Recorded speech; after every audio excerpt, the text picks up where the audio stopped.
નમસ્કાર ખેડૂત મિત્રો, હું છું સુભાષ ચોથાણી, કૃષિ નિષ્ણાત જુનાગઢ.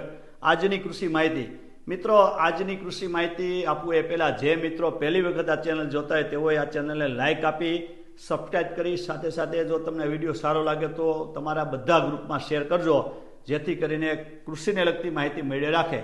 મિત્રો, આજની કૃષિ માહિતીમાં ખાસ કરીને જે વિષય છે એ એવો છે કે અત્યારે જુલાઈ મહિનો કહેવાય ને, આજે 7 તારીખ થઈ ગઈ છે, એટલે કે જુલાઈ મહિનાનું પહેલું વીક પૂરા થઈ ગયું છે અને હજી લગભગ 25% જગ્યા એવી છે ગુજરાતમાં કે જ્યાં હજી વાવણી થઈ નથી. 75% એરિયા એવો છે જ્યાં વાવણી થઈ ગઈ પરંતુ વરસાદ વાવવા દેતો નથી, અને 25% વિસ્તાર એવો છે કે જ્યાં વાવણી થઈ નથી, એટલે વાવવું છે પણ વાવણી નથી થઈ.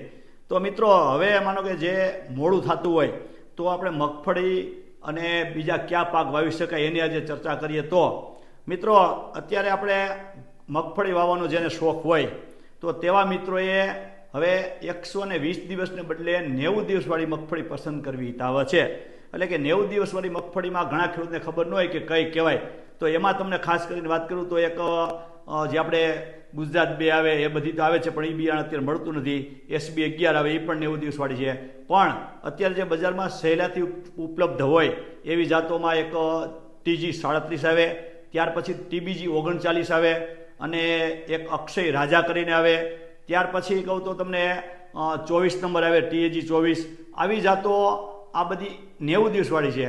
અને એમાં પણ એક જે છેલ્લે હમણાં નવી 80 દિવસવાળી જાત આવી એ છે TG 51. તો આ જે TG 51 આવે એ તમારે 80 દિવસમાં પાકે, અને ઉત્પાદન પણ બધી વેરાયટી કરતાં હાઈએસ્ટ આવે એ ટાઈપની વેરાયટી છે. તો મગફળીની જો પસંદ કરવી હોય તો આમ જે બોલ્યો 37 નંબર, 39 નંબર, 51 નંબર, 24 નંબર, આ જાતો તમે પસંદ કરો તો તમારે જે અત્યારે સમય છે ગેપ એ વ્યવસ્થિત ફૂલફિલ થઈ શકે.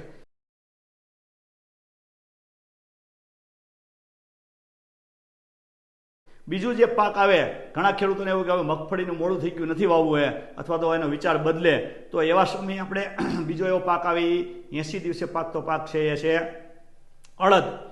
અડદમાં ખાસ કરીને આપણે ગુજરાત 1, ગુજરાત 2 અડદને T9 અડદ તો વાવીએ છીએ, પરંતુ મોટો દાણો અને ચમકીલો દાણો જે સારી વેરાયટી આવે છે એમાં એક અક્ષય બ્લેક ગોલ્ડ કરીને આવે છે, બીજી એક અક્ષય બ્લેક ગોલ્ડ સુપર કરીને આવે છે. આ વેરાયટી જો તમને પસંદ પડે તો એ તમારે 80 થી 85 દિવસે પાકી જતી જાતો છે. એ સિવાય ઘણા મિત્રોને અત્યારે તલ વાવવાનો પણ શોખ હોય, કેમ કે આપણા જમીનમાં ચોમાસામાં તલ ઘણા એરિયામાં થાય છે. એમાંય ખાસ કરીને કચ્છ, જામનગર, પોરબંદર એ પટ્ટામાં ચોમાસામાં ઘણી વખત ખેડૂત મિત્રો તલ વાવતા હોય છે. તો તલમાં આપણે ખાસ કરીને સફેદ તલ અને કાળા તલ. તો સફેદ તલમાં વાવવો હોય તો એમાં ગુજરાત 2 છે, ગુજરાત 3 છે, અક્ષય 111 છે, અક્ષય 20 છે, આવી જાતો તમે પસંદ કરી શકો. પરંતુ અત્યારે કાળા તલનો ભાવ વધુ હોવાથી ખેડૂતોનો ઝુકાવ છે એ કાળા તલ તરફ વધારે છે. તો કાળા તલમાં જો તમારે પસંદગી કરવી હોય તો વર્ષો જૂની સારામાં સારી જે જાત આવે છે 90 થી 100 દિવસે પાકતી, એ છે અક્ષય બ્લેક તલ. તો આ મિત્રો મેં તમને વાત કરી એ પાક તમે પસંદ કરી શકો છો. સાથે સાથે જો તમને સોયાબીનનો શોખ હોય તો સોયાબીન પણ વાવી શકાય છે, કેમ કે 15 જુલાઈ સુધી વાવણી કરવી હોય તો સોયાબીન પણ તમે અક્ષય કુબેર કે કુબેર પ્લસ કે JS 335 આવી જાતો તમે પસંદ કરી શકો છો.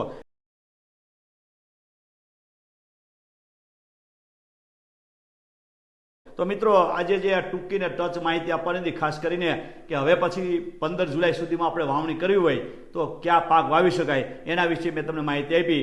વધુ માહિતી માટે નેક્સ્ટ વિડીયો મળશું. ત્યાં સુધી રજા આપશો. આભાર, ધન્યવાદ.